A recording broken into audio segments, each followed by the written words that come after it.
Today I want to talk about how young people can no longer find good quality jobs in 2024. In fairness, people in their mid-career can no longer find good quality jobs, but I found this article that has a lot of information. It's brand new, we haven't talked about it before, and I want to dive into it, see what this article has to say about the youth of America and their struggles with finding a good quality job these days. Let's dive in. The article is from InsideHigherEd.com, so Inside Higher Education. It's going to have more of a pulse on what's going on with people who are in college, thinking about college, and have just graduated from college. So it should be a pretty good source for talking about what's going on with the youth of America. And the headline is, more than half of recent four-year college grads are underemployed. A new report found that many recent graduates don't land jobs that require a degree. And this is something that we've talked about before. What is the overall purpose of having a degree if your employer is really not going to look for that specific degree? And I've shared my personal history that I have a degree, a bachelor's degree in finance and in real estate, and I also have an MBA. But before I got the MBA, I couldn't find any job in finance that wasn't basically sales. Being a financial advisor, you have to go and find your own clients, and I wasn't able to find a good financial analyst position in the city that I lived in or even in a city close. So what I had to do is take a job in the only industry I could get a job in, and that was tech.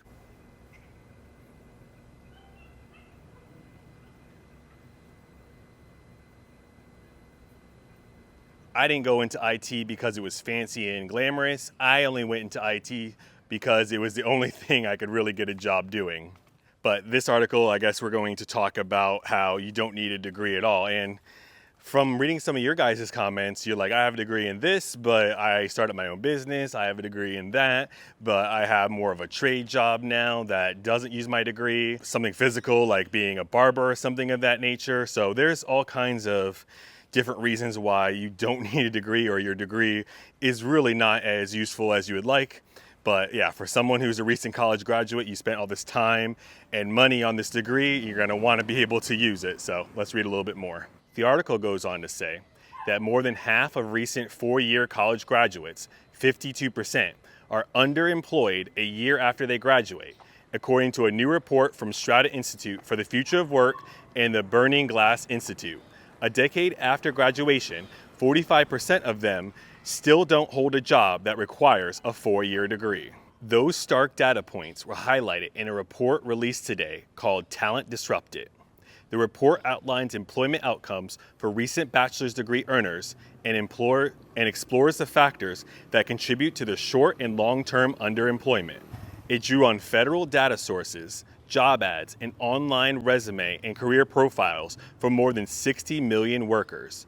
The report defines underemployment as holding a job that doesn't require a bachelor's degree, signified by at least half of employees in that role not having one. Colleges and universities, states in our country can do more and should do more to help students prepare for the critical transition from college to the labor market, Stephen Moret, president and CEO of the Strata Educational Foundation, said on a media briefing. The report found that graduates who started their careers at a below college level job typically stayed underemployed for years afterward. The majority of graduates, 73%, who were underemployed in their first jobs remained so a decade after they graduated. In contrast, 79% of graduates who started off in a college-level job continued to hold jobs at that level 5 years after graduating.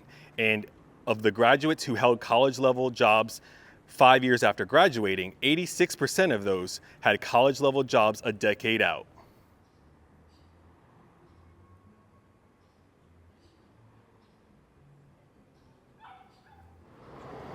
So this is really interesting because this goes against basically all the advice that we hear from recruiters and hiring managers about how it's good to just have a job basically doing anything. And a lot of people who don't really have data or haven't done the research will tell you that you just want to get a job at any level of a company, get your foot in the door, and then that's it. And of course, there's some unicorns out there who started in the mailroom, if you will, and made their way up to CEO, but that is extremely uncommon and extremely unlikely. So now we actually have data, and it's not a small sample set. It's 60 million people, and it shows how far behind the 8 ball you can get if you don't get a really good job outside of college, right when you're done graduating. I mean, it could set you back 2 years, which is not ideal, but it could set you back 10 years according to this study. Wow. And then you probably, the other side of the coin, you have people without degrees who were able to get a job from a friend or an uncle, and those people are going to be probably ahead of you their entire career. And while you may be able to get a job doing anything at a corporation and slowly make your way up the corporate ladder, this report is saying that you're more likely to set yourself behind anywhere from 2 to 10 years, if not more, if you don't get a college level job after you graduate. More, it says, the first jobs are extremely high stakes because the outcomes are so sticky. To me, the single most important takeaway for both individuals and colleges is that for most college graduates, their first post-college job plays a pivotal role in setting the trajectory for their entire career. Once again, I couldn't get a job right after college because, lucky enough, I graduated right into the great financial crisis of 2008, so then my entire career was in IT. But if that didn't happen, and if I was able to land an actual job in finance, my whole life could have changed. Who knows? Black graduates are the most likely to be underemployed compared to their peers, the report found.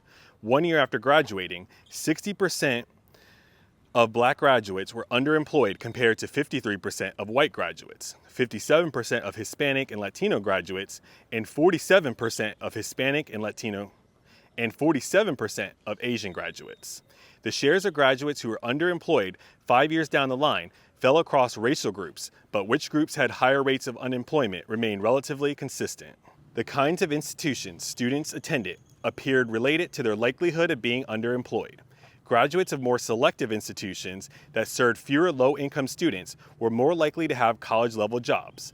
Private nonprofit universities had lower shares of underemployed graduates than public universities, 49% and 54% respectively, a year after graduation. For-profits had the highest share of underemployment, 63% a year out of college, and 58% 10 years later. Graduates of historically black colleges and universities were 15% less likely to be underemployed, and graduates from Hispanic serving institutions were 3% less likely to be underemployed compared to graduates of other institutions. Underemployment comes at a cost, the report noted. Recent graduates with college-level jobs earn $60,000 annually on average, 88% more than the average high school graduate and 50% more than underemployed recent four-year graduates. Preventing underemployment. The report also highlights factors that appear to make a difference in whether graduates start off in and continue to hold a college-level job. Internships seem to give students a leg up. According to the report, the likelihood of becoming underemployed dropped about 49% for students who participated in an internship during college. And just a side note, yes, internship during college. If you get a kind of crappy job outside of college, that doesn't count as an internship. Or if you already graduate and then you basically get an entry-level job, which essentially is an internship after college, that doesn't count either. The key is to find some way, somehow, to get an internship when you are in college or in high school or something like that before you graduate. So at least you have a little bit of quote-unquote experience on the books. So you'll have your degree, you have your internship where you worked alongside and you had a really junior level for free, but you did that during college, so that once you graduate, you can get a much better job than your internship. The problem with a lot of people is that they basically graduate and then get an internship job based off of the pay and the responsibility that you have. Internships seem to especially benefit black graduates of selective private universities. Underemployment rates were 17% points lower for these graduates when they had an internship compared to those who didn't. However, the benefits of an internship in general varied by major.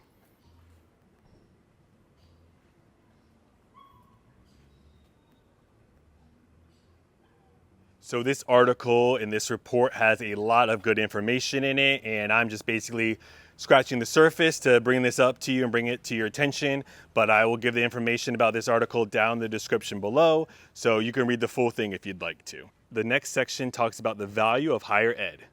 Matt Siegelman, president of the Burning Glass Institute, noted at the briefing that examining post-college underemployment data is one unambiguous way to look at higher ed's returns amid a growing chorus of voices seeking to demand that higher education justify its value.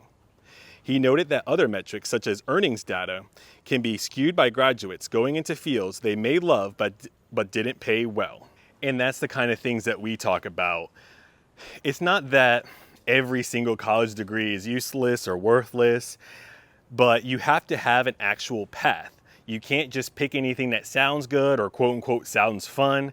And even if you don't want to say the onus is on the college for that because it's a business and you should be able to pay your money to do anything, then I don't know, but someone's got to be able to help these kids pick a career that they can make good money. And I know things change and stuff like that, but there are certain careers that no matter what's going up and what's going down, the odds of getting a good job are just unlikely. And we talked about this before with pre-med. If you aren't 1,000% sure that you're going to finish and be a doctor or you're going to be a lawyer, I just don't know if you want to rush into the program right away. It's going to take you about 8 years to do these kind of things. And, then there's exams and stuff like that that you have to take. But I've heard of too many people who start pre-med and then are completely in the doghouse when it comes to getting a good job. Especially if you think that you're going to be a doctor, you can go and you can get a degree in biology, but what are you going to do with that if you don't continue on? Or like I've said, if you want to get a political science degree or something like that, or communication, thinking that you're going to be a lawyer. Well, if you don't finish, well, maybe you can't get a good job doing that, right? So it's one thing if you're 100% sure, you've known since you were a small child that you're going to be a doctor or a lawyer or any of these other degrees, and you've researched the kind of job that you can get. But a lot of people aren't sure, and they start and they switch majors, they drop out, and that debt doesn't go away. And your degree might not be very good even if you finish it, if it's just half of the overall degree you're supposed to get in the first place. So there's just a lot of factors to consider in, and they don't have to, but it would be really, really nice if these colleges would help you with a career plan and not knowing for sure what the market's going to look like, but at least some good ideas and maybe a backup plan from your first original career path that you can have with that degree. So you have a lot of different options and a lot of different things to choose from so that you graduate and it's not just this one thing or nothing. You have 2 or 3 different paths that you can go down based off of the degree that you have. And if they talk with you and they say, well, there's really this only one thing you can do, and if this isn't popping right now, then you might be in a world of hurt, they should let you know that. I mean, they don't have to, but I think it would be a nice thing. Jason Abel, head of urban and regional studies at the Federal Reserve Bank of New York, said it's very tricky to interpret underemployment rates in general because a certain amount of underemployment is normal. We've looked at this over many decades, he said, and it's never the case that nobody is underemployed. What we found is that roughly a third of all college graduates at all points in the business cycle are underemployed. And for recent college graduates, which we define as the first 5 years out of school, it's always higher than that.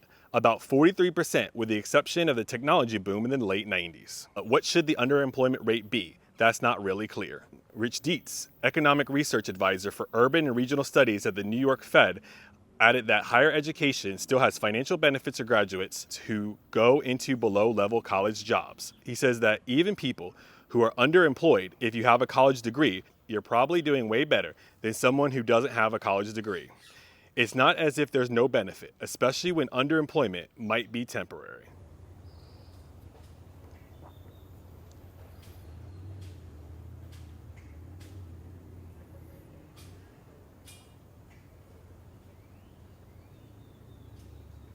Lynn Pasquarella, president of the American Association of Colleges and Universities, said the report's findings are certainly something we need to pay attention to, especially given the fact that higher education is under siege and people are more skeptical about the value of a college degree than they have ever been.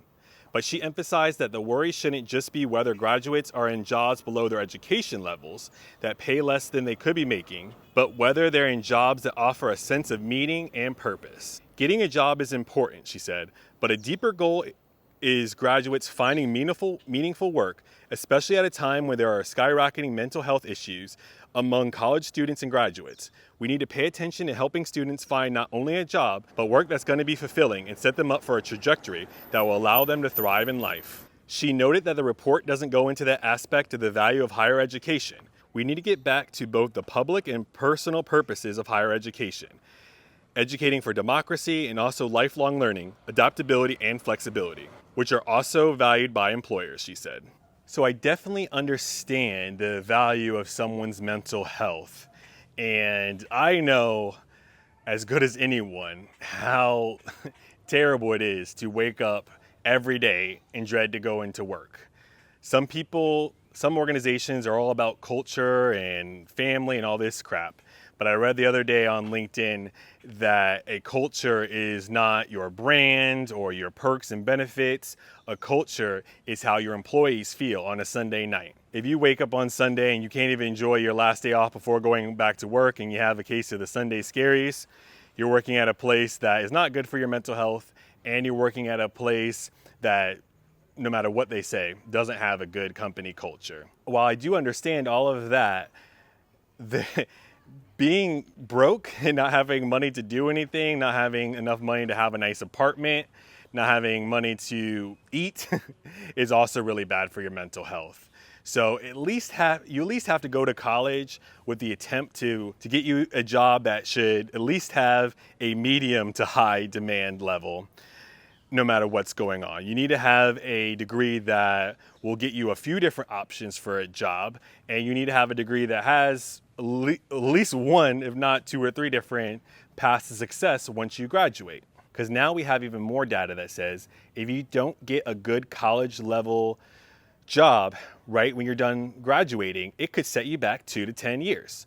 So you need to find some way, somehow, to hit the ground running with your new college degree. So you might not get a job in exactly what you want to do, but at least it gives you a couple options.